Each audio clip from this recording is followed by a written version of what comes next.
Imam Al-Ghazali di saat itu sudah menjadi orang yang sangat terkenal. Kedudukannya adalah rektor Al-Nidom, universitas pertama di dunia namanya Al-Nidom di Baghdad. Beliau adalah sebagai rektornya. Ahli di bidang teologi, ahli di bidang filsafat, ahli di bidang fikih madhab Syafi'i. Itulah keahlian Imam Al-Ghazali. Adiknya namanya Ahmad Al-Ghazali. Beliau semenjak remaja belajar ilmu tasawuf, mencapai hakikat al-arif billah, orang yang ma'rifat kepada Allah. Bertemulah satu waktu di rumah ibunya.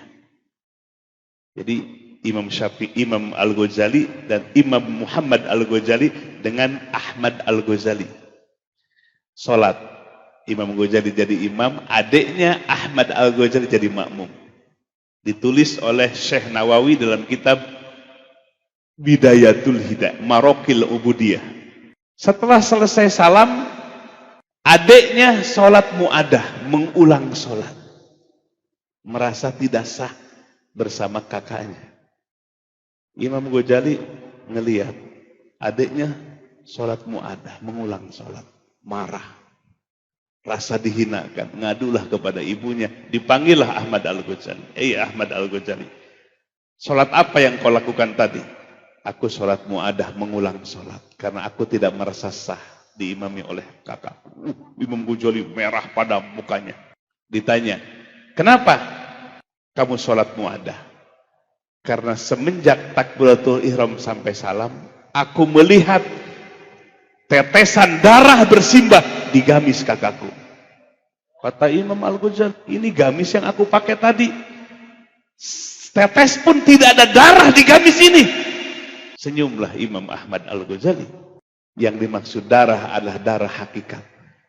Karena engkau mulai dari takbiratul ihram sampai salam tidak hudurul qalbi ma Allah, hadir hati bersama Allah atau khusyuk, tapi engkau masih memikirkan kitab haid yang belum selesai. Nangis Imam Ghazali, yang tadinya marah jadi nangis. Dia merasa tadi sholat tidak khusyuk, memikirkan kitab yang belum selesai dikarang bab haid. Saat itu juga, hai adikku Ahmad Al-Ghazali, tunjukkan aku ke gurumu betapa hebatnya engkau memiliki ilmu hakikat. Bawa aku ke gurumu. Dibawa Imam Ghazali ke gurunya. Ternyata gurunya, mursyidnya adalah hirfahnya, profesinya, tukang sol sepatu. Tukang apa? Calon muridnya rektor Anidom. Calon gurunya tukang sol. Maka jangan hinakan orang dari profesinya. Jangan hinakan orang dari fisiknya. Jangan hinakan orang dari wajahnya. Jangan hinakan orang dari sisi hartanya. Jangan hinakan orang dari status sosial. Karena kita tidak tahu hakikat seseorang. Kata gurunya, Al-Ghazali, kalau kamu ingin jadi muridku, bersihkan halaman rumahku. Wah, Imam Ghazali ngebersihin rumah. Seorang ulama besar disuruh apa? Bersih-bersih kampung, halaman rumah. Sudah selesai? Selesai, Tuan Guru. Belum selesai. Di sana ada kotoran manusia. Kau ambil itu, bersihkan itu tanpa menggunakan alat. Mikir Imam Ghazali, kalau sudah harus ngambil apa? Kotoran orang tanpa alas.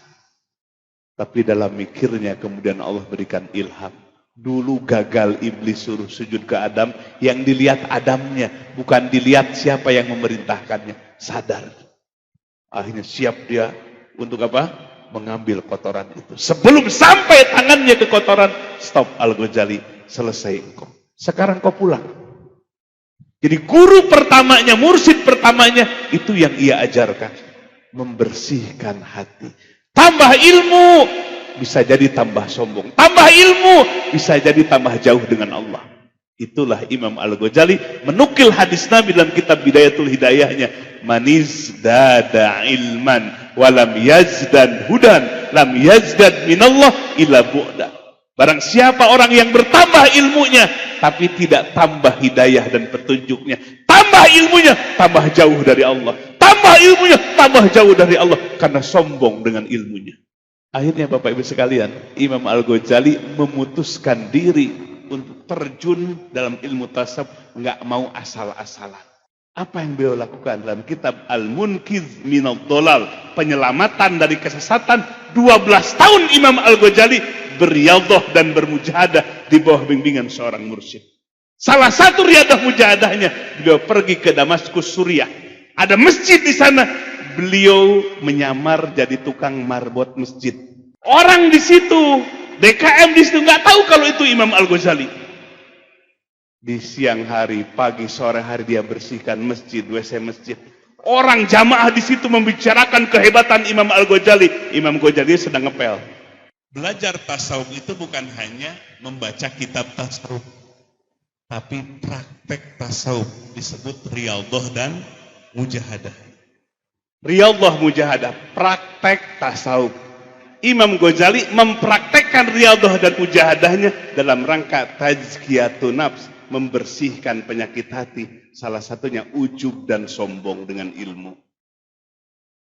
Orang di situ menyebut-nyebut keagungan Imam Ghazali. Imam Ghazalinya sedang ngepel, sedang nyapu. Di malam hari dia naik ke menara, menulis kitab, jadilah kitab Ihya Ulumiddin. Membersihkan hati Bapak Ibu sekalian. Bukan teori, bukan hanya baca kitab tasawuf, tapi praktek di tengah kehidupan, di tengah masyarakat. Mengeluarkan penyakit-penyakit hati, membersihkan penyakit-penyakit hati. Itulah namanya riyadhah mujahadah. Maka yang pertama, yang disebut hakikat ibadah adalah ketika bersih hati kita dari seluruh penyakit hati.